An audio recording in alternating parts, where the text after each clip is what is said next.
A good Erev Shabbos, everyone. Erev Shabbos, Parshas, Miketz, Erev Shabbos, Chanukah, Erev Shabbos, Rosh Chodesh. It's amazing, amazing packed Shabbos. So many brachas, so many beautiful things on Shabbos. I want to share an idea of Chanukah. You know, there's a Machlokes Beis Shammai and Beis Hillel. A difference of opinion is exactly how the menorah is lit. That according to Beis Shammai, in order to be able to achieve Mahadrin min Mahadrin, where everybody is lighting, where the Gemara tells us that mitzvah is one candle per house, and then there is a better way of lighting, and then there is the best way of lighting. And to accomplish Mahadrin min Mahadrin means that either one person or every person in the house, that's not for now, but that they're lighting in descending order according to Beis Shammai. That you start with 8, then 7, 6, 5, 4, 3, 2, 1. Beis Hillel says that in order to be able to achieve this Mahadrin and Mahadrin, this best way of lighting, yes, it has to reflect the nights of Chanukah. Yes, it has to reflect that the miracle was dynamic, but the way to reflect that is by starting with 1 and going to 8. And the question, of course, is, b'mai kumifli, what were they arguing about? What's the difference really between Beis Shammai and Beis Hillel? What were they focusing on that they would say that it was either 8 to 1 or 1 to 8? There are many, many answers. There are legal answers that are given in the ways of understanding what the Talmud was trying to teach us about the why we light, according to Beis Shammai, following the festival sacrifices on Sukkot. According to Beis Hillel, Ma'alim HaKodesh, we go up in sanctity rather than go down in sanctity. But philosophically, what was the difference between them? What was the underpinnings of their views that would make it that there was a machlokes between them? One saying, again, going from 8 to 1, and one saying going from 1 to 8. So many of our rabbis give beautiful answers. One of the answers, one of the approaches is that Beis Shammai is highlighting the strength of the miracle of Chanukah. The strength of the miracle of Chanukah was the defeat of the enemy. It was all about the war. According to Beis Shammai, it was all, the main thing was really about the fact that it was a few in the hands of the mighty, it was the holy in the hands of the unholy in the hands of the holy, the impure in the hands of those that were pure. And that was the miracle. The miracle, the incredible thing was the military victory. Military victories, when you focus on them, they're amazing at the very beginning, and they have an incredible impact. But then after a while, when you start talking about them, your focus in them, your place in them, starts to grow. And it becomes about kochi v'yotzim yadi, it becomes about my strength and the strength of my hand. And Shammai is just underscoring the fact that when we focus on the miracle of the war, which is what the miracle was, but if we slip into this place of focusing just on the physical military victory, we can end up in a very poor place. And it could just diminish and get smaller and smaller and smaller. And Beis Hillel says that that's not what we're focused on at all. Says Beis Hillel, what we're focused on is that we're focused on the holiness that resulted from the miracle. And the holiness that resulted from the miracle, that's something that increased. That was constantly getting bigger and bigger and better and better and brighter and brighter, because we were able to push through and get into the temple. And then that led us to other things, which led us to other things, which when you focus on spirituality, then what happens is that it constantly increases. There's another explanation that the rabbis give, that Beis Shammai and Beis Hillel were really arguing about the focus of galus, the focus of exile.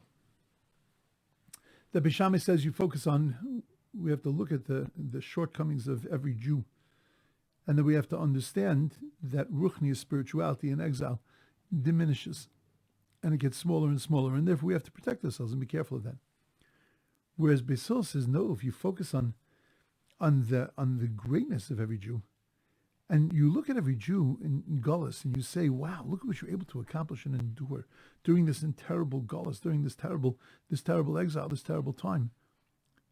When you focus on how amazing Jews are, even when they're put under incredible pressure, so then you see this is a testimony to the endurance of the Jewish people, and it just gets brighter and brighter and better and better. There are those that want to explain that Beis Shammai and Beis Hillel are focusing on din versus chesed and rachamim. Beis Shammai, and this was really his entire life, was very much focused on din, was very much focused on right and wrong, black and white. Is it or is it not? And therefore, he focused on the remaining or the diminishing any bad judgment or decrees.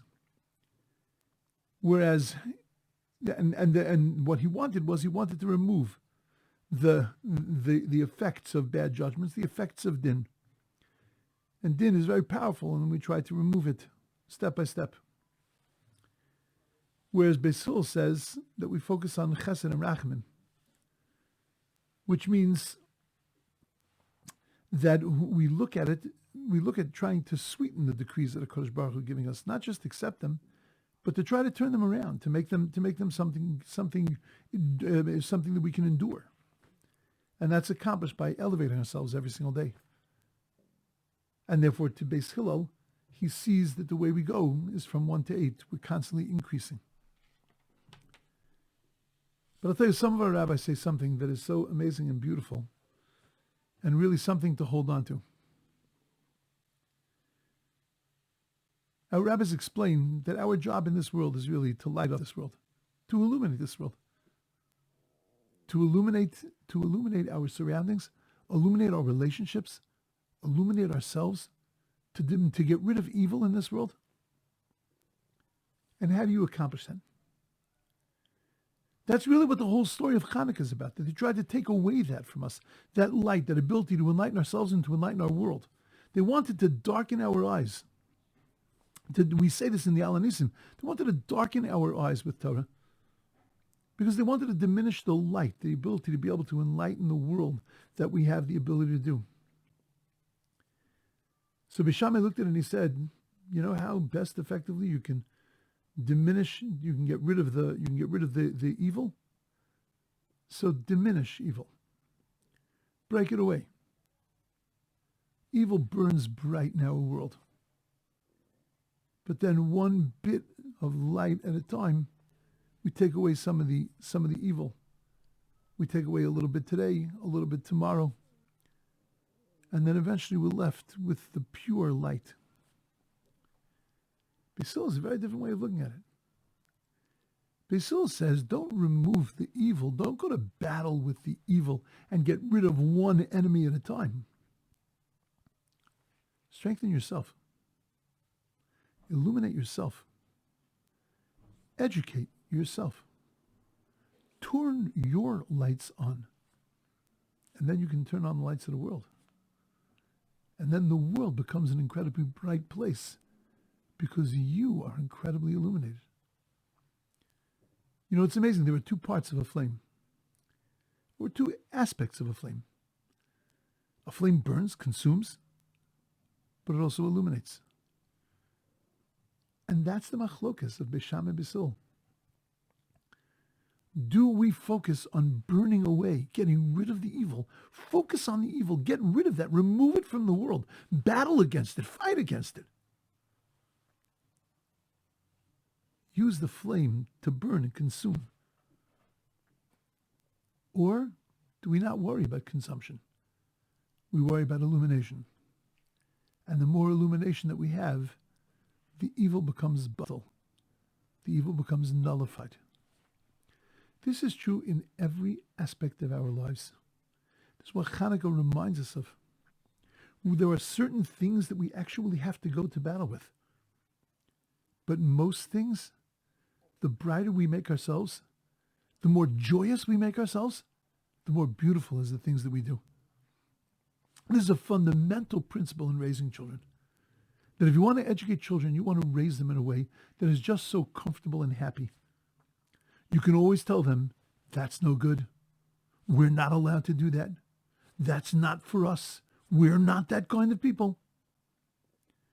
Or you can focus on the geschmack, on the beauty, on how lucky we are to be Jewish, how lucky we are to have the things that we have. And when we focus on that, so then that illuminates, it lights us up. And when it lights us up and it brightens us, it brightens our environment. And day by day, step by step, we bring this incredible light into the world. Beis Hillel and Beis Shammai are both valid. Elu va'elu divrei Elokim chayim. But they have two very different approaches. Burn and battle with the evil, or illuminate yourself from inside. We paskin like Beis. And when we light those lights every night, and we remember the miracles, the endurance of the Jewish people, remember that we have endured not so much by battling with our enemy, but we've endured by keeping our flames alive and bright. And as we hit the 8th night of Chanukah, there should be implied, as we light that menorah on the 8th night and we light those 8 lights, there is a bracha, there is an implied bracha, that's the way your life should be, that day by day, year by year, generation by generation, kid by kid, grandchild by grandchild, those lights should get brighter and brighter and brighter. And they will, if your focus is on lighting those lights, if your focus is on that kind of illumination, then we have that chance to succeed. We should have an incredibly illuminated Shabbos, an incredibly illuminated rest of Chanukah. And it should be an emotional moment for us on that 8th night, as we see 8 lights lit in front of us. It's a reminder of what we can do in our lives and what we can accomplish in our world. This can be the brightest, most beautiful place if we focus on igniting our internal lights, filling ourselves with love, enthusiasm, joy of Torah mitzvahs. The brightness can be blinding. Everyone should have a beautiful Shabbos, and a beautiful Rosh Chodesh, and a beautiful rest of Chanukah. Shabbos.